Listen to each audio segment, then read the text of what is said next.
Ronald faz a leitura do Evangelho. E eu vou ler aqui o livro Pão Nosso. O item é 44 e tem como título Curas. E curai os enfermos que nela houver, e dizei-lhes, é chegado a vós o reino de Deus. Jesus, Lucas 10, 9. Realmente, Jesus curou muitos enfermos e recomendou-os de modo especial aos discípulos. Todavia, o médico celestial não se esqueceu de requisitar ao reino divino quantos se restauram nas deficiências humanas. Não nos interessa apenas a regeneração do veículo em que nos expressamos, mas, acima de tudo, o corretivo espiritual.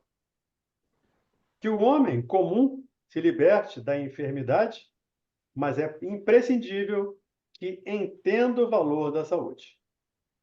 Existe, porém, tanta dificuldade para compreendermos a lição oculta da moléstia no corpo, quanto se verifica em assimilarmos o apelo ao trabalho santificante que nos é endereçado pelo equilíbrio orgânico. Permitiria o Senhor a constituição da harmonia celular apenas para que a vontade viciada viesse golpeá-la e quebrá-la em detrimento do espírito? O enfermo pretenderá o reajustamento das energias vitais. Entretanto, cabe-lhe conhecer a prudência e o valor dos elementos colocados à sua disposição na experiência edificante da Terra. Há criaturas doentes que lastimam a retenção no leito e choram aflitas, não porque desejam renovar concepções acerca dos sagrados fundamentos da vida, mas por sentirem impossibilitadas de prolongar os próprios desatinos. É sempre útil curar os enfermos, quando haja permissão de ordem superior para isto. Contudo, em face de semelhante concessão do Altíssimo, é razoável que o interessado na bênção reconsidere as questões que lhe dizem respeito, compreendendo que raiou para o seu espírito um novo dia no caminho redentor. O Emmanuel, como sempre, aí me permitam fazer o primeiro comentário, como sempre, muito objetivo, muito claro, e nós normalmente queremos nos livrar das doenças a qualquer custo, das doenças do corpo, mas de uma maneira geral, como diz a mensagem, alimentamos as doenças da alma. Então, não adianta curarmos o corpo se não curarmos o espírito. Então, é imprescindível que entendamos que a doença, que a dor, é uma bênção que Deus envia aos seus eleitos, como está lá no capítulo 9, item 7 do Evangelho. Então, precisamos curar o corpo? Precisamos. Precisamos tratar do corpo? Precisamos. Cuidar do corpo e do espírito, está lá no item 11 do capítulo 17. Cuidar do corpo e do espírito. Mas não nos esqueçamos, nós somos espíritos numa experiência material. E, via de regra, nos consideramos corpo como tendo um espírito. Nós somos o espírito. E estamos numa experiência temporária materialmente. E, muitas vezes, essa experiência temporária do corpo, nós precisamos passar por dificuldades, passar por algumas dores. Não por sofrimento, mas por dor. Porque dor e sofrimento são coisas distintas. Alguém quer comentar? Ronald. Mauro. O Ronald. O Ronald. Ronald, desculpa, Ronald. Nem vi tua mãozinha. Esse fundo amarelo aí, com a mão amarela, eu não vi. Essa mensagem realmente veio, não veio por acaso. Agora à tarde eu soube do falecimento do sogro da minha filha. Ele teve um AVC hemorrágico, eles vinham já sofrendo já uns 15 dias, fizeram a cirurgia, enfim, e realmente mais ou menos essas palavras que eu procurei passar para a esposa dele, para confortá-lo. Deus sabe o que faz. Ele ficaria sofrendo aqui, dei o exemplo do meu pai, ficou 5 anos sofrendo. Então, realmente, Deus é sábio, né? A dor se faz necessária para a depuração realmente do espírito. Que ele encontre a paz onde estiver. Alguém mais? Rônio, então vamos fazer a nossa prece. Rosângela, por favor. Graças a Deus. Jesus, bendito Mestre, estamos aqui reunidos para mais um estudo do Evangelho. Pedimos, Senhor, a sabedoria para entendermos e para colocarmos em prática tudo o que aprendemos. Te pedimos a vossa paz e muitas bênçãos para todos nós, os que estiverem presentes no estudo, para os que não puderem estar, que todos sejam agraciados com o seu amor, com as suas bênçãos. Graças a Deus. Graças a Deus. Obrigado, Rosângela. Nós estamos no capítulo 20, item 2. Como o item 1 é a parábola dos trabalhadores da última hora, e nós lemos e comentamos essa parábola na semana passada, vamos pedir ao Ronald para apenas ler o item 1, porque o item 2 é comentário de Kardec a respeito do item 1. Então, para que todos estejamos na mesma sintonia, vamos ler o item 1, que é os trabalhadores da última hora, e depois, a partir do item 2, a gente vai comentando aí, parágrafo por parágrafo. Ronald, por favor. A todos, mais uma vez. Item 1. Os trabalhadores da última hora. O reino dos céus é semelhante a um pai de família que saiu de madrugada a fim de assalariar trabalhadores para a sua vinha. Tendo convencionado com os trabalhadores que pagaria 1 denário a cada um por dia, mandou-os para a vinha. Saiu de novo à 3ª hora do dia, e vendo outros que se conservavam na praça sem fazer coisa alguma, disse-lhes: Ide também vós outros para a minha vinha, e vos pagarei o que for razoável. Eles foram. Saiu novamente a hora 6ª e a hora 9ª do dia, e fez o mesmo. Saindo mais uma vez, a hora 1/10, encontrou ainda outros que estavam desocupados, aos quais disse: Por que permaneceis aí o dia inteiro sem trabalhar? Disseram eles, que ninguém nos assalariou. Então ele lhes disse: Ide vós também para a minha vinha. Ao cair da tarde, disse o dono da vinha, aquele que cuidava dos seus negócios: Chama os trabalhadores e paga-lhes, começando pelos últimos e indo até os primeiros. Aproximando-se então, os que só à 1/10 hora haviam chegado, receberam 1 denário cada um. Vindo a seu turno, os que tinham sido encontrados em primeiro lugar julgaram que iam receber mais, porém, receberam apenas 1 denário cada um. Recebendo-o, queixaram-se ao pai de família, dizendo: Estes últimos trabalharam apenas 1 hora, e lhe dás tanto quanto a nós que suportamos o peso do dia e do calor.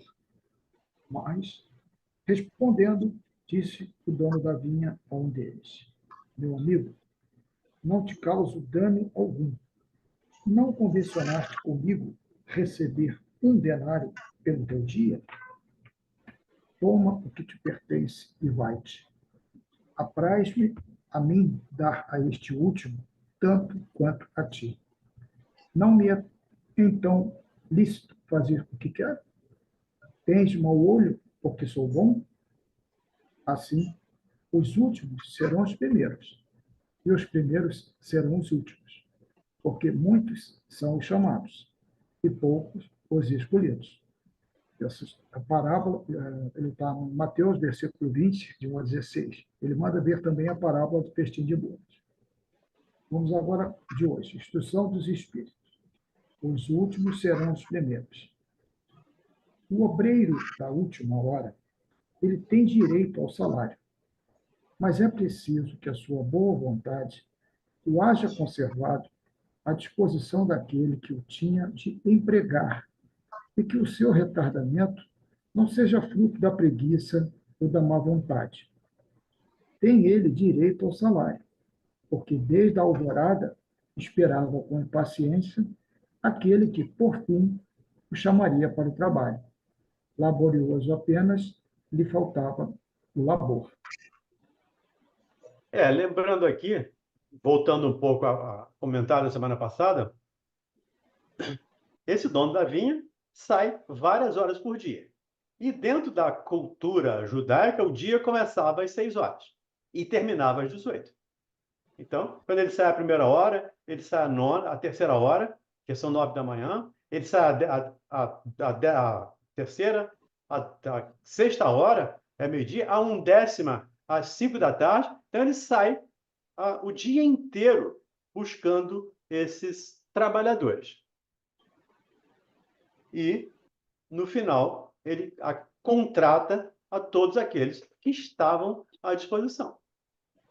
E Kardec aqui, não Kardec, mas é um comentário aqui do Espírito Protetor. Esse capítulo não tem comentário de Kardec, mas o Espírito Protetor já nos alerta que o obreiro da última hora, que nós consideramos como sendo os espíritas, tem direito ao salário, assim como outros, assim como aqueles que chegaram à primeira hora.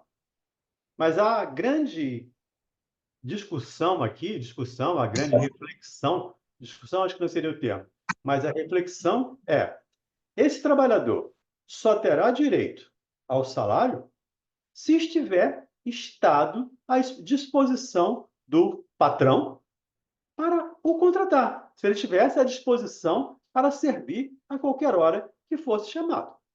Por isso, muitos os chamados, diz ele aqui, e poucos os escolhidos. E aí nós temos a impressão, nessa fala de Jesus, nós temos a impressão que é Jesus que escolhe, ou que é o chefe da vinha, o dono da vinha, que escolhe quem são os trabalhadores. Não são. Não é Jesus, não é Deus, não é o dono da vinha. Quem se escolhe para ser trabalhador ou não, somos nós.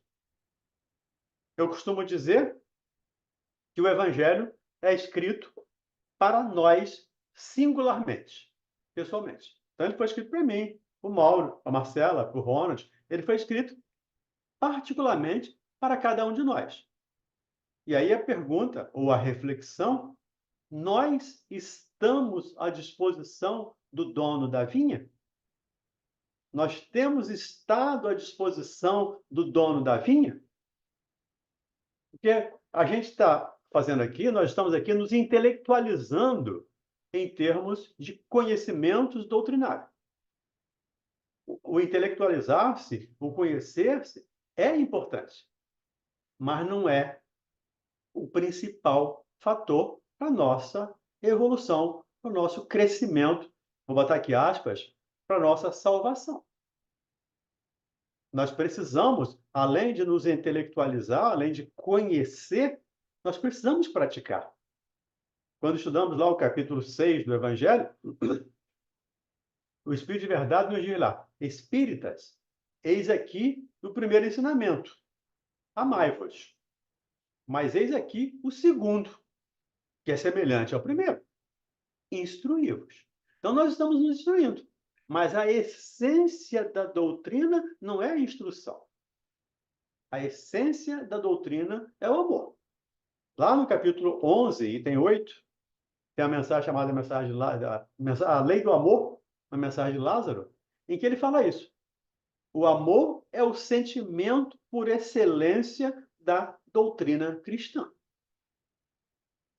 E o amor que temos hoje, diz ele lá na mensagem, o sentimento que temos hoje ou são os instintos elevados à altura do progresso realizado. Ninguém progride sem trabalho. Ninguém tem sucesso sem trabalho. O único lugar onde o sucesso vem antes do trabalho é no dicionário. Fora disso, não. Então, o convite aqui de Kardec, dos amigos espirituais, desse espírito protetor que nos traz essa mensagem, o convite é mãos à obra. O convite está feito. A vinha está precisando de trabalhadores. E tem uma outra fala do Cristo que ele diz: a seara é grande e os trabalhadores são poucos. Continua. 20 séculos depois, mas continua, a seara é grande e os trabalhadores ainda muito poucos. Então, nós que somos cognominados, denominados trabalhadores da última hora, precisamos estar à disposição do Senhor da Vinha para trabalharmos, para servirmos. E como nos disse a mensagem do Emmanuel da abertura, à medida que nós vamos servindo, à medida que nós vamos trabalhando, nós vamos nos curando. Não necessariamente do corpo físico. Às vezes, a doença do corpo físico é a cura da alma, dependendo de como eu aceito, de como eu entendo ou como eu aceito essa doença. Mas o trabalho, como diz o Emmanuel, é a cura do espírito. E todos nós, em princípio, estamos em busca dessa cura. Todos nós queremos nos tornar espíritos sadios, espíritos sãos, espíritos bons, mas só conseguiremos isso, só faremos isso a partir do momento que nos dedicarmos ao trabalho. O Pai obra sempre, diz Jesus. E eu também, repetindo. Então, Deus trabalha sempre, Jesus trabalha sempre, os amigos espirituais trabalham 24 horas por dia praticamente, os espíritos bons, principalmente os espíritos de segunda ordem, não têm folga, não se cansam, não se esgotam, então eles trabalham 24 horas por dia. Compete a nós trabalharmos também. Eu costumo brincar dizendo que nós não temos aqui, nós não viemos para aqui com visto de turista no passaporte. Nós viemos para aqui com um contrato de trabalho. Então, mãos à obra, porque o trabalho está aí, a vinha está aí, aguardando os trabalhadores. Tudo bem? Algum comentário? Então, continuemos, Ronald. Se, porém, se houvesse negado ao trabalho a qualquer hora do dia, se houvesse dito, tenhamos paciência, o repouso me é agradável. Quando soar a última hora, é que será tempo de pensar no salário do dia. Que necessidade eu tenho de me incomodar por um patrão a quem não conheço e não estimo? Quanto mais tarde, melhor. Esse tal, meus amigos, não teria tido o salário do obreiro, mas o da preguiça. Tem uma fala aqui, duas palavrinhas aqui que me chamaram muita atenção. Pelo menos a mim. O repouso me é agradável. Isso me destacou para mim essa fala. É a tal da zona de conforto que nós falamos muito. Principalmente dentro do aspecto da psicologia, nós falamos muito da zona de conforto. É preciso que saiamos da zona de conforto. É preciso que nos mexamos. É preciso que coloquemos mãos à obra. É preciso que trabalhemos. De novo, né? Saindo dessa zona de conforto. Porque o repouso me é agradável hoje. Mas isso vai gerar consequências desagradáveis para o futuro. E aí, quando chega a dificuldade, quando chega a dor, a gente lastima, reclama, que se queixa, murmura contra Deus, porque chegou a dor. Só que Deus não planta dor. Deus não cria dor.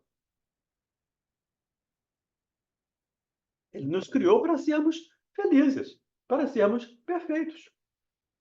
Nós aqui, teimosamente, ao longo da história, vamos nos desviando das leis de Deus.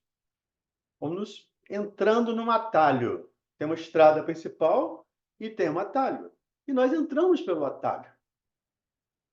E claro que vai chegar um ponto que esse atalho não tem saída. E aí eu tenho que voltar. Lembra da parábola do filho pródigo? O filho pródigo sai, vai divertir, vai gozar, vai gastar, vai, né, dar vazão às suas compulsões. No tempo do caso de Jesus não tinha essa palavra compulsão, mas hoje temos. Então, vai dar vazão às suas compulsões, mas chega um momento que a estrada acaba. É rua sem saída. Chega um momento que não tem mais saída. E aí ele tem que voltar. E esse retorno, até chegar ao caminho ou à estrada principal, normalmente é dolorido. Normalmente tem dificuldades, tem dores. E não foi Deus que plantou essas dores, de novo. Né? Não foi Deus que criou essas dores. Ele criou as dores quando resolveu abandonar a casa do pai. Quando resolveu sair da estrada principal para entrar no atalho. Entrando no atalho, naturalmente vai gerar algum tipo de dificuldade que aí fica complicado. Daí a fala do Cristo de que precisaríamos pagar até o último ceitil das nossas dívidas, para que não fôssemos metidos em prisão, né? Porque de lá só sairíamos quando pagássemos esse último centavo.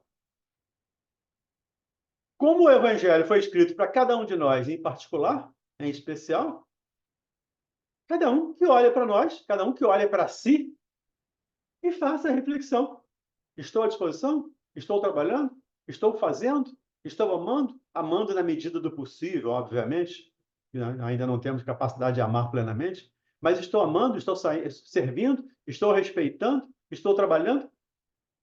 Uma série de gerúndio aí, né? Amando, servindo, trabalhando, pensando, refletindo. Mas precisamos colocar isso em prática no nosso dia a dia. É isso, Carlos Santos? Ô, Valdemir, é que eu entendi o seguinte: esse trabalhador, né, que ele cita aqui no segundo parágrafo, que ele teria o salário da preguiça, né? Mas ele aqui ele diz que ele não se incomoda com um patrão que ele nem conhece. Eu tinha entendido que ele não conhece a lei. Como é que ele pode ser o preguiçoso se ele nem conhecer, ele conhece? Tem nada a ver, né? Eu sou preguiçoso independente de qualquer coisa. A minha preguiça é preguiça, porque eu quero estar na zona de conforto.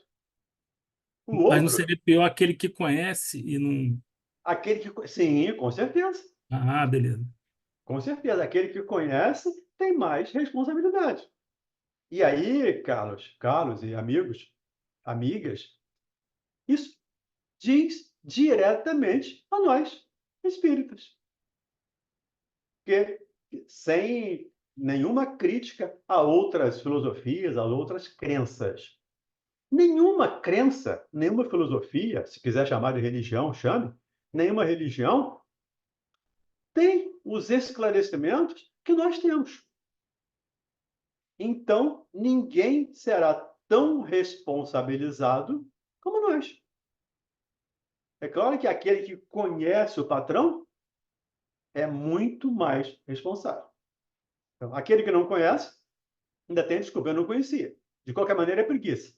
Tem o salário da preguiça. Ele não conhece. Mas aquele que conhece, que é o nosso caso, o caso dos espíritas, a responsabilidade é maior. Não vou dizer dobrada, triplicada, enfim, não sei. Seria um chute qualquer de números, mas que é maior, com toda certeza. Então, quanto mais conhecimento tivermos, maior a nossa responsabilidade. E teremos que responder por tudo isso.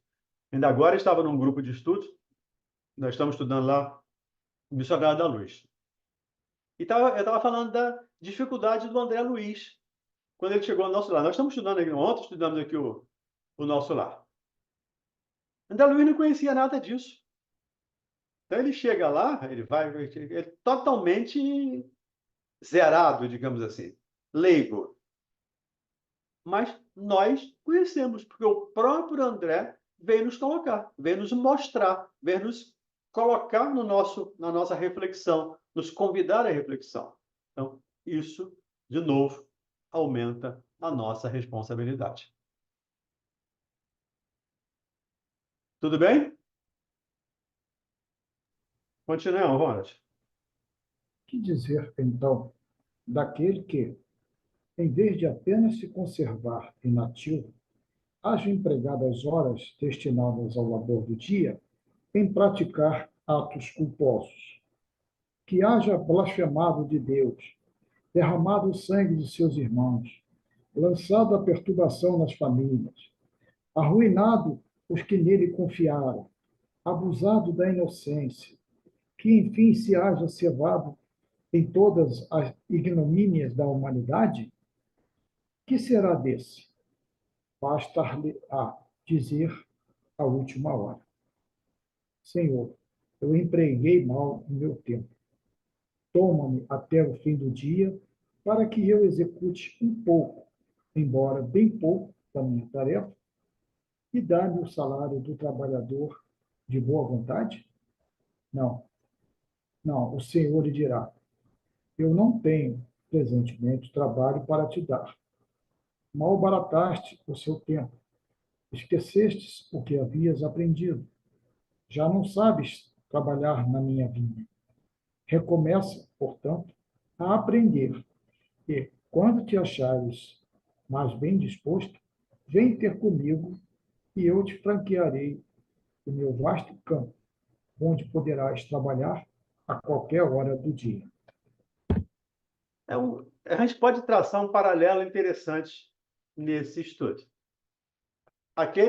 É claro que todas essas situações que Kardec coloca, que o Espírito coloca, aquele que faz mal, aquele que prejudica, aquele que mata, aquele que fere, obviamente, não vai ter o salário e, não, obviamente, não vai ter o trabalho. E aí, pelo menos eu, quando estava estudando isso, tracei um paralelo com a transição planetária. Muitos habitantes do planeta Terra já foram convidados a buscar outras vinhas, porque não tenho mais trabalho para você na minha vinha. É isso que o Senhor está dizendo. E é isso que nós estudamos, é isso que nós aprendemos. O Divaldo Franco tem 2 livros do Manuel Filomeno de Miranda falando sobre transição planetária. E no último, que ele escreveu durante a pandemia, ele fala que essa migração de espíritos, esse convite a buscar outras vinhas, já está sendo feito, já está sendo executado há muito tempo. Então, obviamente, que aquele que não trabalhou, aquele que não, pelo menos não se colocou à disposição para o trabalho e ficou em toda essa situação, como o Espírito narra aqui, fazendo mal, prejudicando, matando, roubando, perturbando, desequilibrando, naturalmente não vai ter a oportunidade de trabalhar mais na vinha. Como ele disse aqui o texto, já não sabes mais trabalhar na minha vinha. Vai aprender em outra, como a gente costuma brincar aqui, né? Em outra freguesia, né? Vai trabalhar em outra freguesia, vai aprender em outra freguesia. Quando você estiver pronto, vem nos trabalhos está pronto. E a gente volta à parábola dos 2 filhos, ou do filho pródigo. Quando você estiver pronto, volta que tem o trabalho para você na minha vinha. O que é que faz o Senhor lá da parábola dos 2 filhos? Quando o filho pródigo volta. Não dá uma festa? Mata o cevado, dá um calçado, bota um anel no dedo dele, faz toda uma festa. Por quê? porque há muito mais alegria no céu pela entrada de um arrependido do que de 99 justos. Mas nós já conhecemos, de novo, eu vou colocar isso aqui, me perdoe se eu estou insistindo, mas nós já conhecemos. André Luiz não conhecia, nós conhecemos. Quer dizer, André teve até a parábola do semeador, a parábola dos 2 filhos, ele teve para estudar, mas não se dedicou a isso. Estava voltado para outro aspecto. Mas nós conhecemos. Nós conhecemos a parábola dos 2 filhos. Nós conhecemos a parábola do festim de bodas. Nós conhecemos, acabamos de conhecer, já conhecíamos, obviamente, acabamos de rever, a parábola dos trabalhadores da última hora. Então, para nós, o convite, o convite à reflexão é mais intenso, é mais forte, digamos assim. Para nós, a responsabilidade será maior. Diga aí, Marcela Braga. Eu entendo também nesse caso quando ele fala que a pessoa vai e diz que empregou mau tempo e pede para trabalhar, que agora quer ganhar a mesma coisa que o outro. Eu entendo quando as pessoas costumam dizer que basta a gente se arrepender e a gente vai estar salvo e a gente vai ter tudo da mesma forma que os outros que fizeram o bem e tal. Então, eu entendo assim, não adianta você só se arrepender, agora você vai ter que renascer, vai aprender tudo de novo, e aí você vai compensar o que você fez, você vai aprender, aí você vai estar pronto para vir trabalhar comigo. É um outro aspecto interessante. A gente tem que entender o seguinte: a lei de Deus é, acima de tudo, uma lei de misericórdia. Bem-aventurados os misericordiosos, porque obterão misericórdia. Capítulo 10 lá do Evangelho, nós já estudamos isso recentemente. Então, a lei de Deus é de misericórdia. Esses irmãos que têm essa crença, e os nossos irmãos católicos, evangélicos, têm essa crença, né? Se no último dia da minha vida eu me arrepender e me entregar ao Senhor, eu estou salvo. Para eles, haverá uma atenuante. Nas nossas leis, nós temos agravantes e atenuantes. Para esses irmãos, haverá um atenuante. Tem até uma mensagem do Dr. Bezerra de Menezes, ele falando desse tema, ele diz: os evangélicos, os católicos, dirão que não sabia. Não sabiam. Os evangélicos dirão que entenderam ao pé da letra. Entenderam literalmente, como os nossos irmãos evangélicos pegam as mensagens literalmente. Mas ele faz uma pergunta incomodativa na mensagem. E você, espírita, o que vai dizer? É a pergunta. Então, a gente entende que esses irmãos vão ter que renascer, tudo que você falou aí. Vão ter que renascer, vão ter que recomeçar, mas a misericórdia, com certeza, atenuará as dificuldades deles. Até porque entendemos que não é fora da religião ou fora da filosofia que não há salvação, mas fora da caridade. Esse irmão pode ter sido, mesmo com essa crença, caridoso. Ótimo. Se foi, está resolvido o problema. Não tem, ou nem tem problema, não tem nem problema para resolver. Não está resolvido porque nem tem problema. Se foi, tudo bem. Ótimo. Mas, se não foi, ele vai ter que recomeçar, renascer, reencarnar. Reencarnar todos teremos que reencarnar. Acreditando ou não nisso. Nós temos que reencarnar. Mas, lembrando, a misericórdia sempre vai estar ao nosso lado. É a lei de amor que rege o universo. Não é o planeta, mas rege o universo. Porque a lei de Deus é a lei de amor. João diz lá na sua carta que Deus é amor. Então, se Deus é amor, nós também temos esse DNA divino em nós. Esse DNA do amor. Em latência, em semente, como quisermos utilizar, latência ou semente, mas o fato é, nós precisamos fazer com que essa semente germine, floresça, frutifique. E nós já sabemos o caminho. Basta-nos a vontade, basta-nos querer. E quando chegarmos lá na questão 909 do Livro dos Espíritos, nós já lemos aqui algumas vezes, nós vamos ver o quanto é importante a nossa vontade para sairmos dessa bendita zona de conforto. Eu costumo botar um "des" antes da palavra conforto. Boto um parênteses e boto um "des". É a zona de desconforto. E a gente acha que está muito bem. Está muito bem, obrigado, que eu estou, está tudo bem.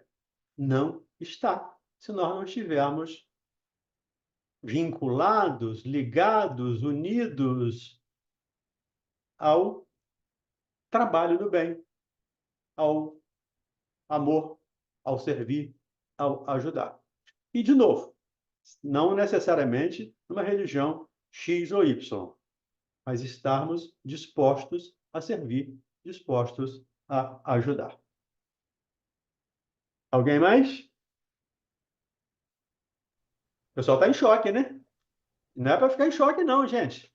Isso aqui é só para refletir, é um convite à reflexão, né? Nada de entrar em depressão aqui, porque a gente está convidando à reflexão. É trabalho que a gente precisa fazer mentalmente. Vamos lá, Ronald. Agora que vem a chamada. É. Bons espíritas, meus bem-amados, sois todos obreiros da última hora. Bem orgulhoso seria aquele que dissesse: eu comecei o trabalho ao alvorecer do dia e só o terminarei ao anoitecer. Todos viestes quando fostes chamados, um pouco mais cedo, um pouco mais tarde, para a encarnação, cujos grilhões arrastais. Mas há quantos séculos e séculos o Senhor vos chamava para a sua vinha, sem que quisesses penetrar nela. Eis-vos no momento de embolsar o salário. Empregai bem a hora que vos resta, e não esqueçais nunca que a vossa existência, por longa que vos pareça, mais não é do que um instante fugitivo na imensidade dos tempos que formam para vós a eternidade. Quem disse isso foi Constantino, um espírito protetor em Bordeaux, 1863. Somos os obreiros da última hora. Como ele nos conclama aqui, nos esclarece. Somos os obreiros. Mas, como vimos lá no primeiro parágrafo, ele escreveu a mensagem. Desde que tenhamos estado à disposição do dono da vinha. Se não tivermos estado à disposição, não. Se estivermos mantido na zona de conforto, não. Eu às vezes brinco, né? Minha zona de conforto é sábado e domingo de manhã. Eu não preciso levantar às 6 horas, né? Eu posso levantar às 7, às 7h30. Então, aquela zona de conforto é ficar mais meia hora na cama, 1 hora na cama, né? Isso é uma zona de conforto. Mas durante a semana, não tem jeito.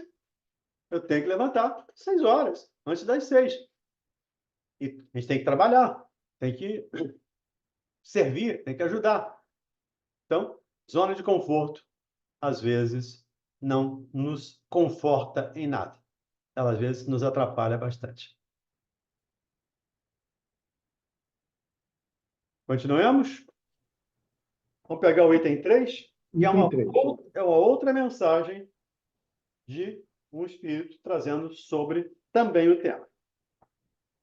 Jesus gostava da simplicidade dos símbolos e, na sua linguagem máscula, os obreiros que chegaram na primeira hora são os profetas, Moisés e todos os iniciadores que marcaram as etapas do progresso, as quais continuaram a ser assinaladas através dos séculos pelos apóstolos, pelos mártires, pelos pais da igreja, pelos sábios, pelos filósofos e, finalmente, pelos espíritas. Lembrando aqui, só um momento, Ronald, por favor. Sim, senhor. Lembrando que nós somos reencarnacionistas.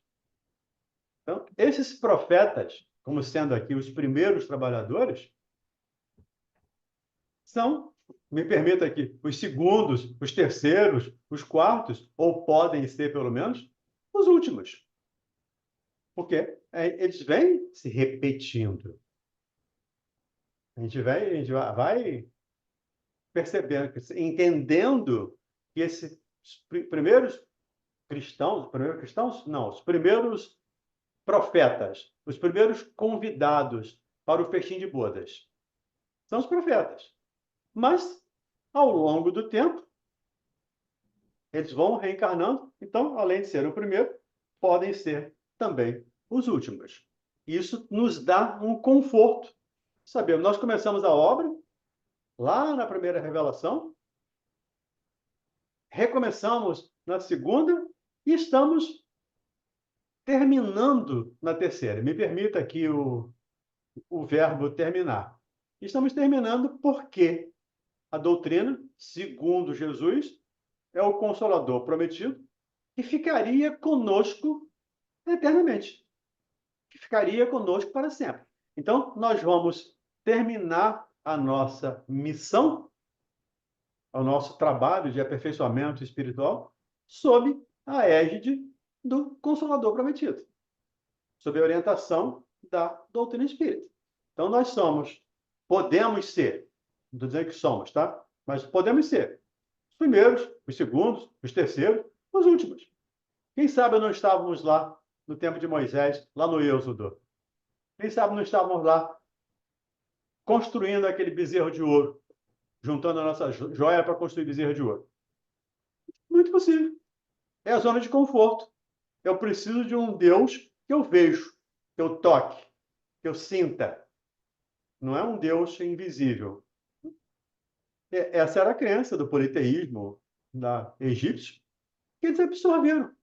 Quem sabe não estávamos lá também? Ou quem sabe não estávamos no Egito escravizando o povo hebreu? Tudo isso é possível. A gente está só especulando, por favor, nós estamos fazendo afirmativo. Mas tudo isso é possível. Então, esses trabalhadores da última hora podem ter sido também os primeiros.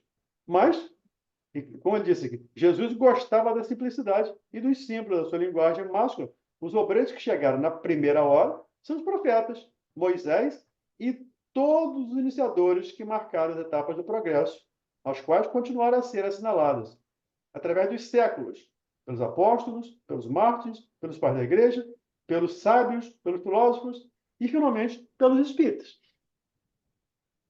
Então, cabe-nos, a nós, fechar esse círculo, digamos assim, esse ciclo, me perdoe, fechar esse ciclo de crescimento espiritual, de progresso espiritual.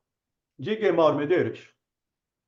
Só para lembrar, né, que muito antes de Moisés, já se começava a plantar no coração a ideia do Deus único, né? A desmobilização do politeísmo. Isso começou lá com Akenaton, que foi pai do Tutankhamon. Então, Akenaton ele destituiu todos os deuses egípcios, estabeleceu um Deus único, né?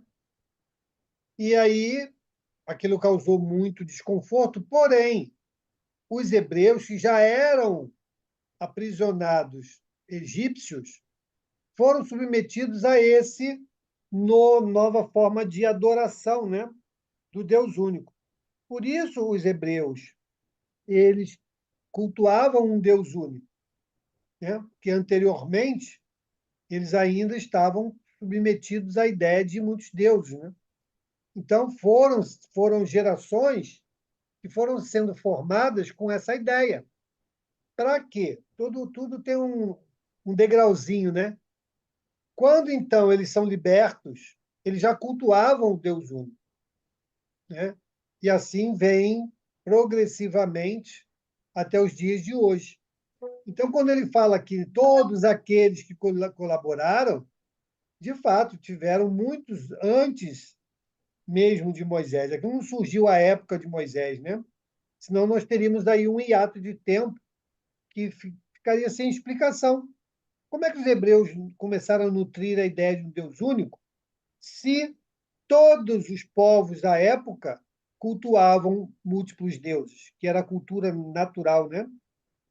Então está aí, né? Essa trajetória, né, de progresso contínuo, né, e que foi, ao longo do tempo, se estabelecendo até os dias de hoje. Interessante, eu não sei se eu já falei aqui, mas se eu falei, me permita repetir. Tem no Netflix uma série de 3 episódios do Êxodo de Moisés. E é muito interessante porque não é um filme, é um documentário, onde estudiosos tratam do assunto e explicam todas essas situações. E é muito interessante para a gente que não, pelo menos para mim, né, que não sou muito entendedor do Velho Testamento. Para mim é bastante complicado entender o Velho Testamento, mas nesse documentário eles explicam bem, especialmente o Êxodo e também a Gênese. Mas o Êxodo, especialmente, eles vêm explicando detalhes por detalhes. São 3 episódios de 1 hora e qualquer coisa, então são 3 filmes, mas vale a pena, quem não viu ainda, vale a pena dar uma olhada lá. Continuamos? Ronald, diga aí. Você levantou a mão de Já novo. que você Aquele citou seu fundo amarelo aí, eu não consigo ver direito. Já que você citou essa série, eu realmente assisti, ficou uma dúvida que ele fala no documentário que Moisés, né, ele é cultuado tanto pelo catolicismo, pelo judaísmo e pelos muçulmanos. Eu falei, caramba, aí eu queria entender isso aí. É porque é a mesma origem, a mesma origem de Abraão dá origem a 3 religiões diferentes. O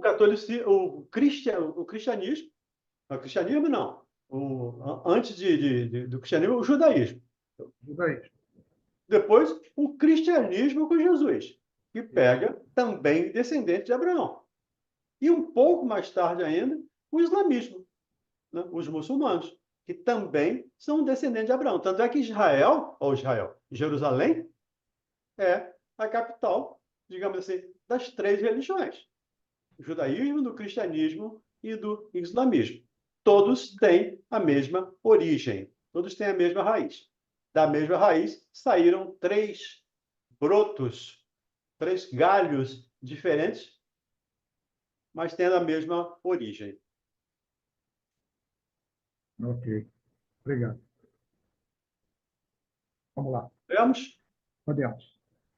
Então, ele fala aqui, né, que nós, os espíritas, né, somos os Sim. últimos. Estes que, por último, vieram, foram anunciados e preditos desde a aurora do advento do Messias e receberão a mesma recompensa. Que digo? Recompensa maior. Últimos chegados, eles aproveitam dos labores intelectuais dos seus predecessores, porque o homem tem de herdar do homem e porque coletivos são os trabalhos humanos. Deus abençoa a solidariedade. Aliás, Só um minutinho, Ronald. Lembrando aqui, né? Que digo eu, um salário muito maior. Porque nós não temos, ou pelo menos nesta encarnação, nesta situação atual, não temos que ir para o circo. Não temos que ir para a fogueira. Não temos mais que ir nos tornar ou nos servir de mártires. Nós pegamos esse caminho já aberto. Esses primeiros pegaram uma floresta e abriram uma picada. Primeira revelação. Jesus veio e ampliou esse caminho, estendeu mais caminho, limpou mais caminho. Mas, como ele sabia que muitos de nós iríamos nos perder ao longo do caminho, ainda disse que pediria ao Pai que nos mandaria um outro Consolador. Ele faz questão de colocar lá o outro Consolador. Então, ele era um Consolador. Ele é um Consolador. Mas nós ainda na nossa ignorância, não o entendemos assim. E por isso, ele promete que nos mandaria outro, para ficar conosco eternamente. E para ficar conosco eternamente, não pode ser gente, não pode ser encarnado, não pode ser Moisés, não pode ser Cristo, não pode ser Kardec, porque Kardec morreu, né? Moisés morreu. O Cristo também desencarnou, quando encarnado, quero dizer. Então, a ideia de ficar conosco eternamente precisa ser uma ideia, uma filosofia, uma crença. E é isso que ele diz aqui, que o nosso salário, com certeza, é muito maior, porque não precisamos mais nos submeter a sacrifícios. Pelo menos mais. Talvez já tenhamos nos submetido em outras situações. Mas hoje não precisamos mais. Se bem que ainda no planeta Terra hoje há uma grande quantidade de cristãos sendo mortos, especialmente na África, ainda existe muito isso, de cristãos sendo mortos. Mas, pelo menos, não é como no tempo do Império Romano, onde se fazia um espetáculo de circo para ver cristãos sendo pisoteados por cavalos ou mortos por leões. Hoje, o nosso salário, o nosso sacrifício é muito melhor, muito menor. Ele diz: sacrificai o vosso orgulho. Isso é o que Jesus nos conclama, Jesus nos convida. Por favor, Ronas. Aliás, muito dentre aqueles revivem hoje ou reviverão amanhã, para terminarem a obra que começaram outrora. Mais de um patriarca, mais de um profeta, mais de um discípulo do Cristo, mais de um propagador da fé cristã se encontram no meio deles, porém, mais esclarecidos, mais adiantados, trabalhando não já na base, e sim na comieira do edifício. Receberão, pois, salário proporcionado ao valor da obra. Pois é, muitos deles, comentamos aqui, né? Muitos dentre aqueles revivem hoje ou reviverão amanhã para terminar a obra. Então, nós somos trabalhadores da última hora, mas já fomos da primeira. Esperemos até que tenhamos sido, né? Eu, pelo menos, espero que eu tenha sido um trabalhador da primeira hora. Eu tenha estado lá trabalhando. Talvez eu tenha estado lá jogando pedra, mas lá no julgamento eu estava lá jogando pedra. Mas, de qualquer maneira, hoje tenho consciência disso e faço o esforço. Então, é o que nós comentamos anteriormente. Começamos lá na primeira revelação, ou como lembrou o Mauro, lá com Tutankhamon, ou pai do Tutankhamon, né? Começamos anterior a Moisés, o Cristo, a doutrina, e agora reencarnamos como espíritas para concluir aquela obra que começamos há 2, 3, 5 mil anos, 10 mil anos atrás. Fechemos? Bom, o belo dogma da reencarnação eterniza e precisa a filiação espiritual. Chamado a prestar contas do seu mandato terreno, o espírito se apercebe da continuidade da tarefa interrompida, mas sempre retomada. Ele vê, sente que apanhou de passagem o pensamento dos que o precederam. Entra de novo na liça, amadurecido pela experiência, para avançar mais. E todos, trabalhadores da primeira e da última hora, com os olhos bem abertos sobre a profunda justiça de Deus, não mais murmuram, adoram. Não mais murmuram, adoram. Os trabalhadores da última hora não mais murmuram, não mais reclamam, não mais se inquietam, se impacientam. E aí eu vou usar um termo, né, que vai mexer com todo mundo. não mais se anseia, não ficam ansiosos. Então, trabalhadores da última hora não pode ficar ansioso, porque não faz sentido. Ansioso é para aquele que não confia. Ansioso é para aquele que está fora dessa lista aí. Então, por favor, olhemos, verifiquemos os nossos sentimentos e não combina essa situação com a ansiedade.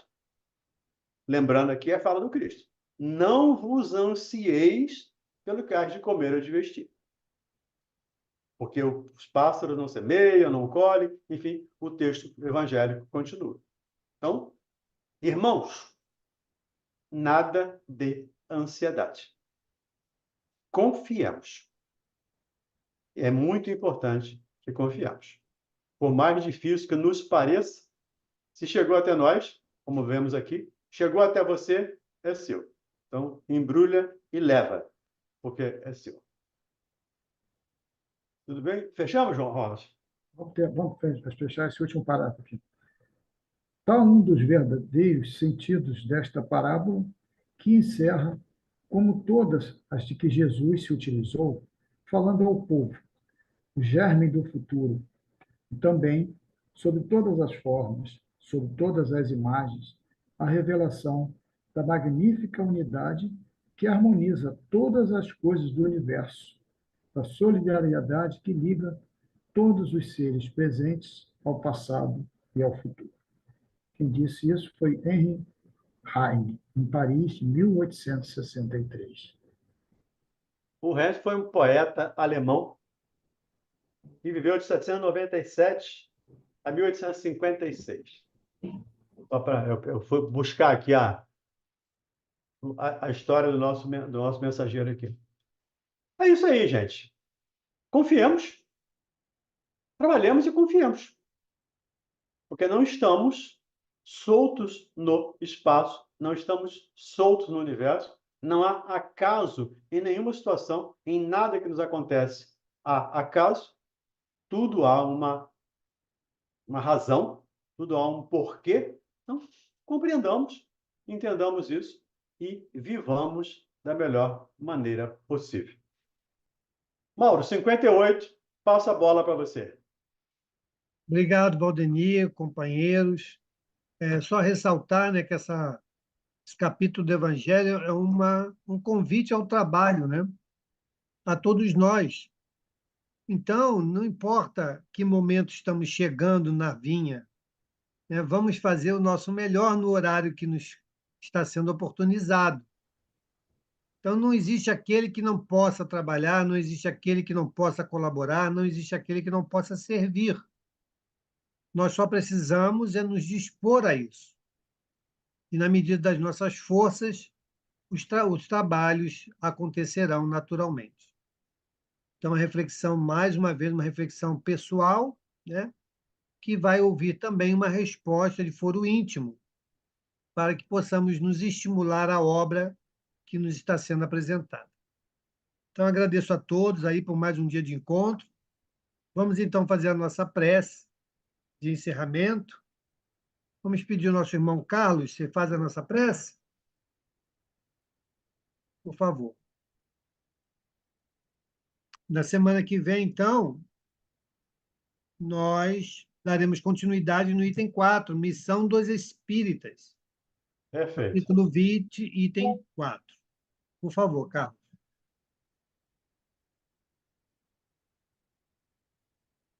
Então, queridos irmãos, que aceitemos o convite, continuamos o trabalho. Amparado por essa espiritualidade benfeitora que nos guia, por nosso Senhor Jesus Cristo. Temos uma boa semana, possamos pôr em prática os nossos ensinamentos, nossos aprendizados, os ensinamentos, para que semana que vem podemos estar aqui mais uma vez bem dispostos a aprender mais um pouquinho. Assim seja, graças a Deus. Tá mudo, Mauro? Deus. Um beijo grande a todos.